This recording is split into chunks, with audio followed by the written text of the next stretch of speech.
नमस्कार, सुप्रभात। आप देख रहे हैं खबर दिल्ली और समय हो चला है दिल्ली की 25 बड़ी खबरों को जानने का। इससे पहले यदि आप वीडियो को लाइक नहीं किए हैं तो लाइक कर दीजिए और चैनल को सब्सक्राइब कर लीजिए। तो आइए एक नजर डालते हैं 25 बड़ी खबरों पर फटाफट अंदाज में। नए गुरुग्राम के 16 सेक्टर में अब नहीं होगी पानी की कमी, जीएमडीए ने शुरू किया खास प्रोजेक्ट। जीएमडीए ने नए गुरुग्राम के 16 सेक्टर में पानी की समस्या खत्म करने के लिए बसई जल शोधन संयंत्र के पास पाइप लेने की क्षमता को 1000 mm से बढ़ाकर 1600 mm करने का काम शुरू कर दिया। बता दें कि गर्मियों में नए गुरुग्राम के 16 सेक्टर में पर्याप्त पानी उपलब्ध हो जाएगा। इसके लिए गुरुग्राम महानगर विकास प्राधिकरण ने पाइप लाइन की क्षमता बढ़ाने का काम बुधवार दोपहर से शुरू कर दिया। दावा किया जा रहा है कि गुरुवार देर रात तक यह काम पूरा कर दिया जाएगा। हटाए जाएंगे अरावली में लगे सभी मोबाइल टावर, कंपनियों को 10 दिन का अल्टीमेटम।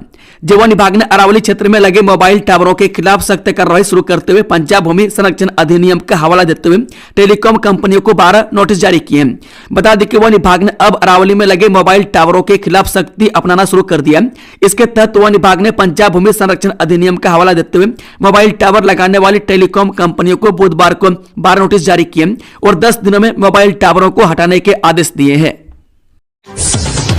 कुतुब मीनार के पास खुला खास कैफे, जहां दिखेगी एसिड अटैक सर्वाइवर्स की मुस्कुराहट।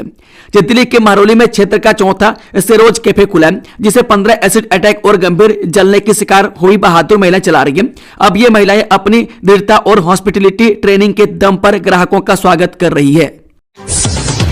इस सीटें 2 घटी पर दिल्ली में बीजेपी ने लगा दी एक बड़ी छलांग, असली जीत इसी में छिपी। जब भाजपा दिल्ली में सरकार बनने के बाद हुई अपनी पहली परीक्षा में टॉप करके गदगद, तो आम आदमी पार्टी यह कहकर उसकी जीत को कमतर कर रही है कि सत्ताधारी के पास मौजूद रही 9 सीटों पर उपचुनाव हुआ था और वह अब 7 ही जीत पाई है। वह दिल्ली नगर निगम की 12 सीटों पर हुए उपचुनाव में भारतीय जनता पार्टी ने 7 जीतकर अपना दबदबा कायम रखा। भाजपा दिल्ली में सरकार बनने के बाद हुई अपनी पहली परीक्षा में टॉप करके गदगद है, तो आम आदमी पार्टी यह कहकर उसकी जीत को कमतर कर रही है कि सत्ताधारी के पास मौजूद रही 9 सीटों पर उपचुनाव हुआ था और वह अब 7 ही जीत पाई है। हालांकि आंकड़ों के विश्लेषण से पता चलता है कि भाजपा ने वोट शेयर के मामले में बड़ी छलांग लगाई है और उसकी खुशी की असली वजह भी यही है। पुतिन का दौरा, बाबरी की बरसी, दिसंबर के पहले 15 दिन फुल टाइम रहेगी दिल्ली की सुरक्षा। 10 नवंबर को लाल किले के पास एक कार में हुए शक्तिशाली विस्फोट के बाद से राजधानी में निगरानी बढ़ा दी गई है।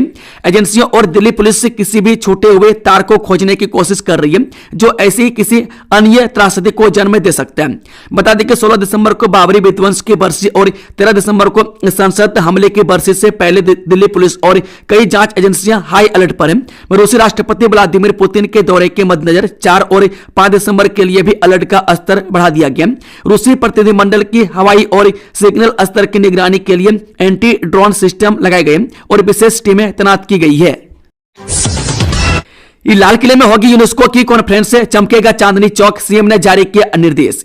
मुख्यमंत्री रेखा गुप्ता ने चांदनी चौक और लाल किला इलाके में सफाई सौंदर्यीकरण अभियान चलाने का आदेश दिया। उन्होंने यह आदेश 8 दिसंबर से आयोजित होने वाले 6 दिवसीय यूनेस्को के अंतर्राष्ट्रीय सम्मेलन को देखते हुए दिया है, जिसमें बड़ी संख्या में विदेश के प्रतिनिधि शामिल होंगे। सीएम ने अधिकारियों को कहा है कि चांदनी चौक में टूट फूट ठीक किया जाए, सड़कों की सफाई के लिए अतिरिक्त सफाई कर्मी तैनात किए जाए। लाल किले पर 8 से 13 दिसंबर तक यूनेस्को की इंटर गवर्नमेंटल कमेटी की सांस्कृतिक विरासत को लेकर 20वां सत्र आयोजित होने जा रहा है।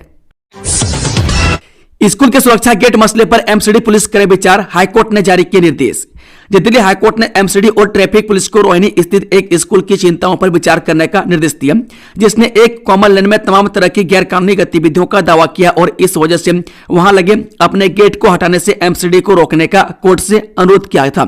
जस्टिस मिनी पुष्कर ने निर्देश दिया कि याचिका को एमसीडी के साथ साथ ट्रैफिक पुलिस द्वारा भी एक प्रतिवेदन माना जाए। मौजूदा याचिका lancers convent senior secondary school ने दायर की।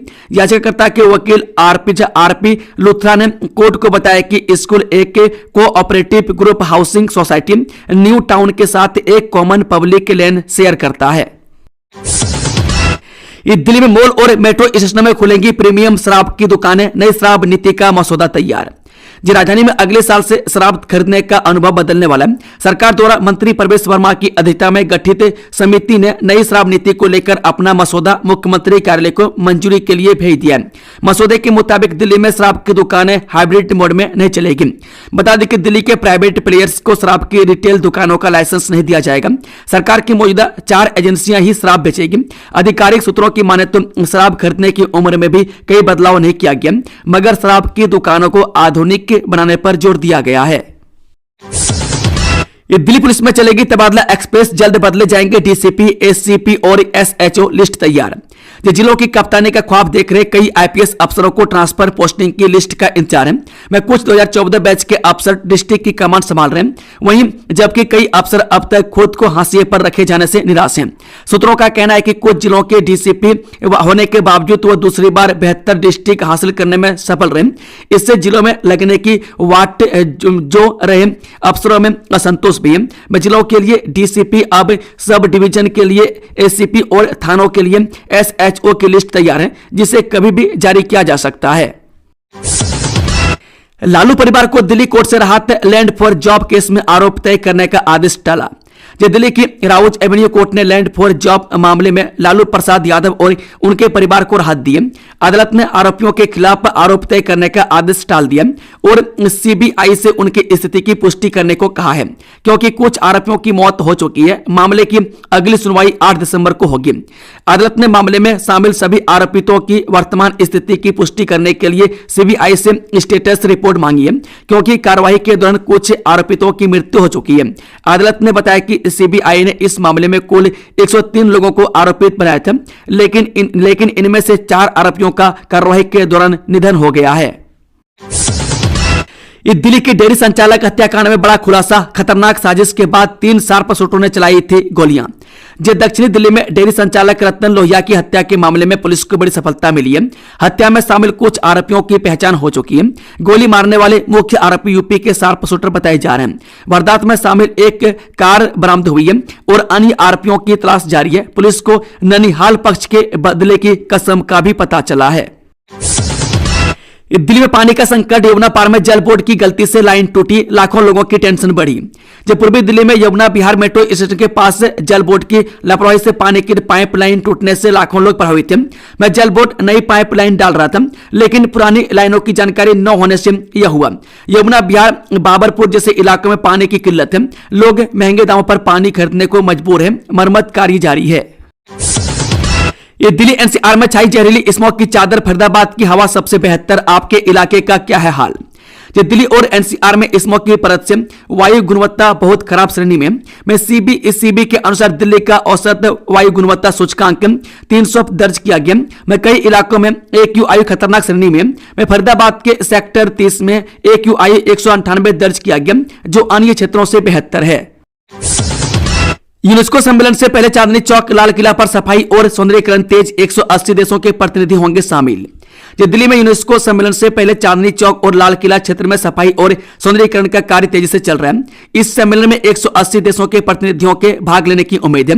ऐतिहासिक स्थलों को बेहतर बनाने पर विशेष ध्यान दिया जा रहा है, ताकि आगंतुकों को स्वच्छ और सुंदर वातावरण मिल सके। दिल्ली में नर्सरी केजी प्रथम कक्षा के एडमिशन शुरू, 27 दिसंबर है आखिरी तारीख। उम्र में भी मिली है 30 दिन की छूट। दिल्ली के स्कूलों में नर्सरी केजी और पहली कक्षा के लिए दाखिले आज से शुरू होगी। आवेदन की अंतिम तिथि 27 दिसंबर है। शिक्षा निदेशालय ने दिशा निर्देश जारी किए, जिनका पालन करना अनिवार्य है। आवेदन ऑनलाइन और ऑफलाइन दोनों माध्यमों से किए जा सकते हैं। आयु मानदंड और आवश्यक दस्तावेजों की जानकारी स्कूलों की वेबसाइट पर उपलब्ध है। सुप्रीम कोर्ट ने मौखिक दलीलें 15 मिनट तक सीमित की। दिल्ली दंगा केस में वकीलों के लिए नई समय सीमा तय। सुप्रीम कोर्ट ने दिल्ली दंगा मामले में वकीलों के लिए मौखिक दलीलें पेश करने की समय सीमा 15 मिनट निर्धारित की है। अदालत ने यह निर्णय सुनवाई में तेजी लाने के उद्देश्य से लिया। यह मामला 2020 में दिल्ली में हुए दंगों से संबंधित है, जिसकी सुनवाई शीर्ष अदालत में चल रही है। ये दिल्ली में एंटी नार्कोटिक्स सेल ने ध्वस्त किया अंतर्राज्यीय ड्रग्स सिंडिकेट। 51 केजी 500 ग्राम गांजा सहित 5 तस्कर दबोचे। ये दिल्ली पुलिस की एंटी नार्कोटिक्स सेल ने एक बड़े अंतर्राज्यीय ड्रग्स सिंडिकेट का पर्दाफाश किया है। पुलिस ने 51 केजी 5 ग्राम किलोग्राम गांजा जब्त कर 5 तस्करों को गिरफ्तार कर लिया। गुप्त सूचना के आधार पर कार्रवाई करते हुए पुलिस ने दिल्ली एनसीआर में गांजे की खेप लाने वालों को धर दबोचा। पुलिस अब सिंडिकेट के अन्य सदस्यों की तलाश कर रही है।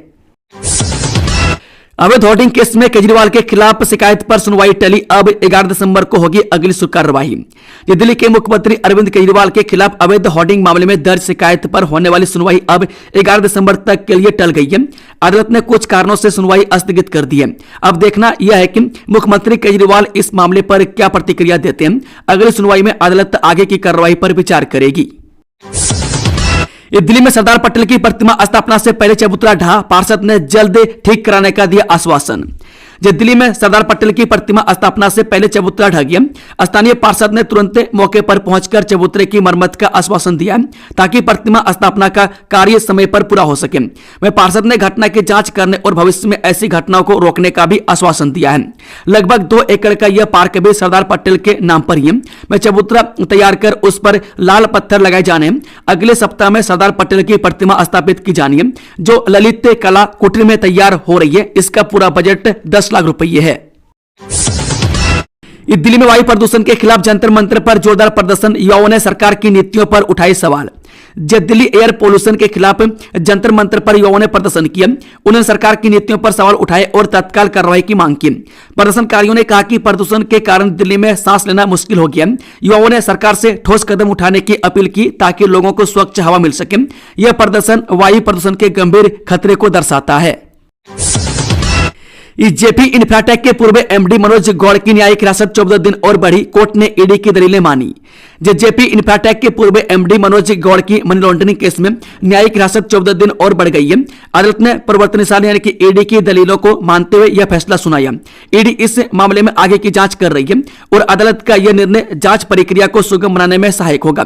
बता दें कि अब उनको ईडी 16 दिसंबर को कोर्ट में फिर से पेश करेगी। ईडी ने अदालत में न्यायिक हिरासत बढ़ाने की मांग को लेकर दायर आवेदन देकर कहा कि मामले की जांच जारी है और आगे की जांच के लिए आरोपित का न्यायिक हिरासत में रहना आवश्यक है। ईडी ने 13 नवंबर को ग्रेटर नोएडा के बिल्डर मनोज गौड़ को उनके प्रोजेक्ट में निवेशकों के साथ धोखाधड़ी और मनी लॉन्ड्रिंग के आरोप में गिरफ्तार किया था। सीएम रेखा गुप्ता का आदेश, प्रदूषण फैलाते पकड़े जाने पर तुरंत दर्ज हो एफआईआर, जुर्माना भी वसूला जाए। मुख्यमंत्री रेखा गुप्ता ने प्रदूषण नियंत्रण में लापरवाही पर नाराजगी जताई और प्रदूषण फैलाने वालों पर एफआईआर दर्ज करने के आदेश दिए। उन्होंने प्रदूषण नियंत्रण में कोताही बरतने वाले विभागों पर कड़ी कार्रवाई के निर्देश दिए। मैं डीपीसीसी को सरकारी संस्थाओं पर जुर्माना लगाने और बिना इजाजत रोड कटिंग करने वालों पर एफआईआर दर्ज करने के लिए कहा गया। मैं सरकार प्रदूषण को नियंत्रण में लाने के लिए इमरजेंसी मिशन की तरह कार्य कर रही है। दिल्ली में प्रदूषण से हालात गंभीर, इंसानों की प्रजनन क्षमता पर पड़ रहा है असर, एक्सपर्ट्स ने किया अलर्ट। दिल्ली में प्रदूषण का स्तर बढ़ने से पुरुषों और महिलाओं की प्रजनन क्षमता पर गंभीर प्रभाव पड़ रहा है। विशेषज्ञों ने चेतावनी दी है कि वायु प्रदूषण शुक्राणुओं की गुणवत्ता को कम कर रहा है और महिलाओं में गर्भधारण की क्षमता को प्रभावित कर रहा है। प्रदूषण के कारण सांस की बीमारियों के मामले भी बढ़ रहे हैं जिससे लोगों के स्वास्थ्य पर बुरा असर पड़ रहा है। दिल्ली एनसीआर की सवारी ढुलाई में लाएगा क्रांतिकारी बदलाव, मनमाने किराए से मिलेगी मुक्ति। भारत टैक्सी सहकारिता मंत्रालय द्वारा शुरू की गई एक नई पहल है जिसका उद्देश्य दिल्ली एनसीआर में कैब सेवाओं में क्रांति लाना है। यह कैब मालिकों को मनमाने कमीशन और यात्रियों को मनमाने किराए से मुक्ति दिलाएगा। इस योजना के तहत वाहन मालिक कंपनी के अंशधारक बनेंगे और उन्हें बीमा का लाभ भी मिलेगा। दिल्ली में पायलट प्रोजेक्ट शुरू हो गया और नए साल तक विधिवत शुरुआत की उम्मीद है। वहीं यात्री आरोप लगाते हैं कि व्यस्त समय में ऐप बेस्ट कैब कंपनियों द्वारा उनसे मनमाना किराया वसूला जा रहा है। इन सभी शिकायतों से यात्रियों और कैब मालिकों दोनों को मुक्ति मिलेगी। केंद्र सरकार के सहकारिता मंत्रालय के मार्गदर्शन में शुरू भारत टैक्सी दिल्ली एनसीआर की सवारी ढुलाई में क्रांतिकारी बदलाव लाने जा रहा है। कच्चे माल की कमी से जूझ रहा कागज उद्योग, रिसाइकलिंग दर सिर्फ 20% होने पर सरकारी हस्तक्षेप की मांग तेज। कागज उद्योग कच्चे माल की कमी से जूझ रहा है जिसकी मुख्य वजह रिसाइकलिंग दर का केवल 20% होना है। उद्योग जगत सरकारी हस्तक्षेप की मांग कर रहे हैं ताकि रिसाइकलिंग को बढ़ावा दिया जा सके। कच्चे माल की कमी से उत्पादन क्षमता प्रभावित हो रही है जिससे कीमतें बढ़ सकती है। रिसाइकलिंग बढ़ाने के लिए जागरूकता अभियान चलाने की आवश्यकता है। दिल्ली में सर्दी के साथ ही बढ़ती जा रही बिजली की मांग, इस बार 6000 मेगावाट पार होने का अनुमान। दिल्ली में ठंड बढ़ने के साथ ही बिजली की मांग में तेजी से वृद्धि हो रही है। अनुमान है कि इस बार बिजली की मांग 6000 मेगावाट को पार कर जाएगी। तापमान में गिरावट के कारण हीटर और अन्य उपकरणों के उपयोग से खपत बढ़ी है। मैं सरकार बढ़ती मांग को पूरा करने के लिए तैयार है और पर्याप्त आपूर्ति सुनिश्चित करने के लिए कदम उठा रही है। बता दें कि डिस्कॉम अधिकारियों का कहना है कि दिसंबर के पहले दिनों में बिजली की अधिकतम मांग 4200 मेगावाट को पार कर गई है। पूर्व के वर्षों में दिसंबर के पहले 3 दिनों में कभी भी 4000 मेगावाट से ऊपर मांग नहीं गई थी। वहीं पिछली सर्दी में दिल्ली में बिजली की अधिकतम मांग 5655 मेगावाट थी और इस बार यह 6000 तक पहुंच सकती है। दिल्ली की 2400 वक्फ संपत्तियों पर संकट, पंजीकरण की डेडलाइन खत्म और एक भी एंट्री नहीं हुई पूरी। दिल्ली में 2400 वक्फ संपत्तियों के पंजीकरण की समय सीमा समाप्त हो गई है, लेकिन एक भी संपत्ति का पंजीकरण नहीं हो पाया। वक्फ बोर्ड और सरकार के बीच तालमेल की कमी को इसकी वजह माना जा रहा है। पंजीकरण न होने से इन संपत्तियों के भविष्य पर संकट मंडरा रहा है। इस 4 महीने बाद दिल्ली में होगा मेयर का चुनाव, एमसीडी उपचुनाव परिणाम से बदला समीकरण, समझें सीटों का गणित। दिल्ली नगर निगम के 12 सीटों पर हुए उपचुनाव के नतीजों से सदन में कोई खास फर्क नहीं पड़ेगा। भाजपा के पास पहले से ही बहुमत है और 7 सीटें जीतने से उसकी संख्या और बढ़ गई है। 2025 में महापौर चुनाव भाजपा ने इन पार्षदों के बिना ही जीता था। वर्तमान में भाजपा के 123 पार्षद हैं, जबकि आपके पास 101 पार्षद हैं। अप्रैल 2026 में महापौर का चुनाव होगा। अब चूंकि संख्या सदन से लेकर जोन में बढ़ने से भाजपा को फायदा ही होगा। वर्तमान में 250 की संख्या वाले एमसीडी सदन में भाजपा के पास 7 नए पार्षदों की जीत है। 123 पार्षद हो गए, जबकि आपके पास मात्र 101 ही पार्षद हैं, जबकि कांग्रेस के पास 9 और 2 निर्दलीय पार्षद हो गए हैं। किराएदार सत्यापन में लापरवाही, नवंबर में 540 मकान मालिकों पर केस दर्ज, दिल्ली पुलिस ने बढ़ाई सख्ती। दिल्ली पुलिस ने किराएदार सत्यापन को लेकर सख्ती दिखाई है। नवंबर में 540 मकान मालिकों पर लापरवाही के चलते केस दर्ज किए गए। पुलिस के अनुसार सत्यापन न कराने से अपराध बढ़ने का खतरा रहता है।